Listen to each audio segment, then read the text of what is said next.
early as 1928, the communists declared that the racial differences among our people constituted the weakest and most vulnerable point in our social fabric.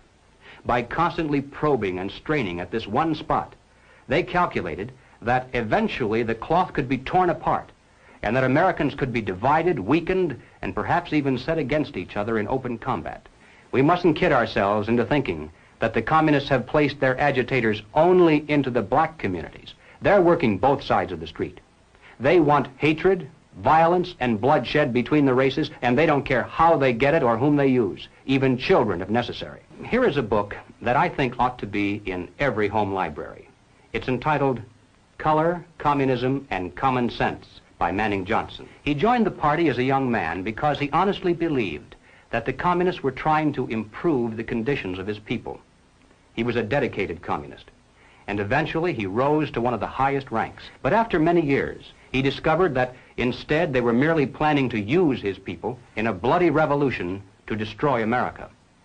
And when he woke up to this, he dropped out of the party and devoted the rest of his life trying to alert his fellow citizens of all races to the true nature of the Communist Party as he knew it to be from the inside. Manning Johnson said, "Black rebellion was what Moscow wanted.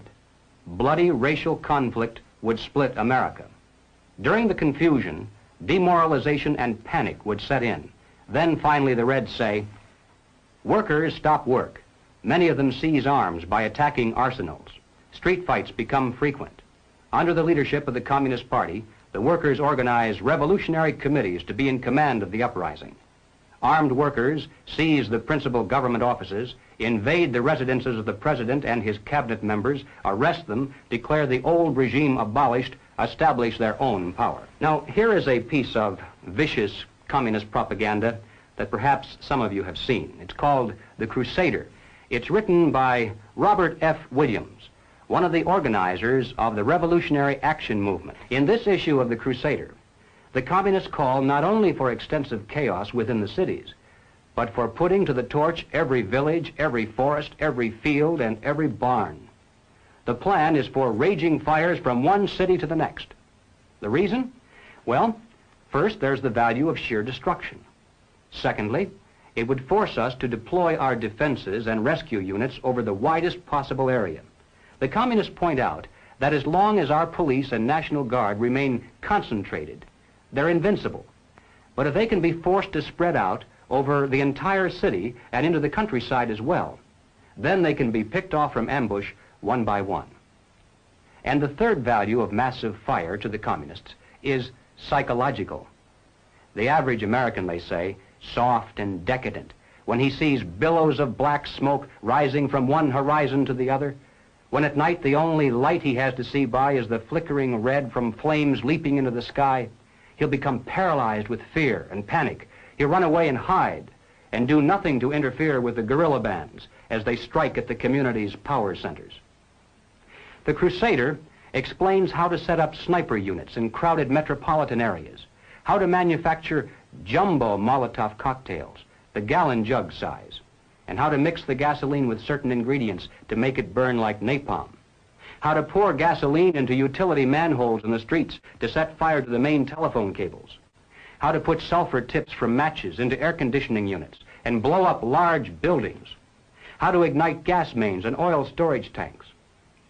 It explains how radio-controlled model airplanes can be used to fly explosive charges over heavily guarded fences into gasoline storage areas or munition stockpiles.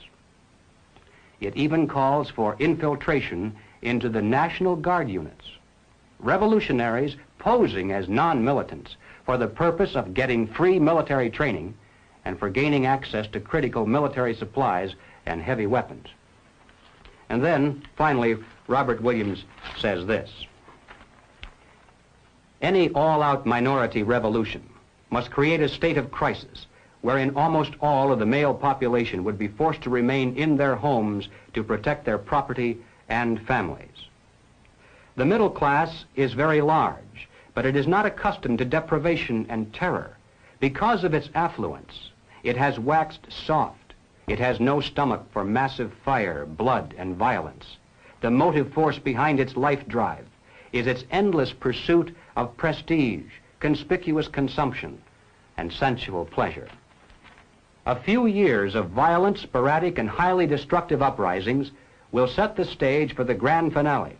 After the stage is properly set through protracted struggle, America could be brought to her knees in 90 days of highly organized, fierce fighting, sabotage, and massive firestorm. Ladies and gentlemen, the plans and preparations for a communist revolution of force and violence are far advanced. The organization behind these preparations has almost unlimited financial resources, and it provides both training and leadership based upon years of experience in many other countries. The criticism is helpful. I also think that it might, I think of a lot of things. The first thing I think is that we actually do have an ideological frame. Myself and Alicia in particular are trained organizers. We are trained Marxists. We are super versed on sort of ideological theories. Our enemies are deadly serious about their task, and it's nothing short of national suicide for us to continue to ignore their plans and their progress. The violent revolution becomes of primary value to the communists to the extent to which it can be used to condition the masses psychologically to accept the non-violent revolution, which is offered supposedly as the only alternative. Hoping to avoid further violence and bloodshed, the public is to be pressured into accepting measures that will move the country gradually and legally toward communism, but without calling it that.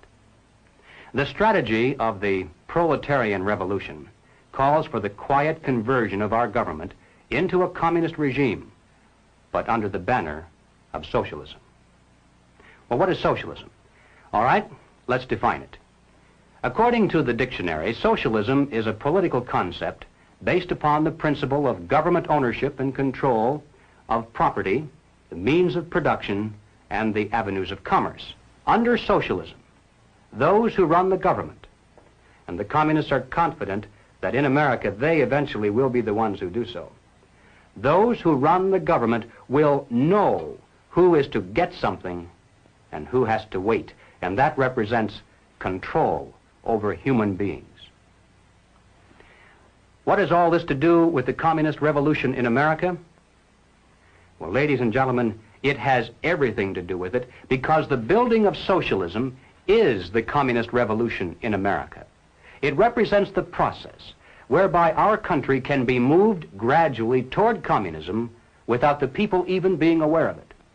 No matter what grievance we may have, real or imagined, no matter what national problems we may face, the communists seize upon these as excuses to build socialism. They have one and only one solution for all problems: more government, and then more and more until it's total government. And forgive me for saying it one more time, total government is communism.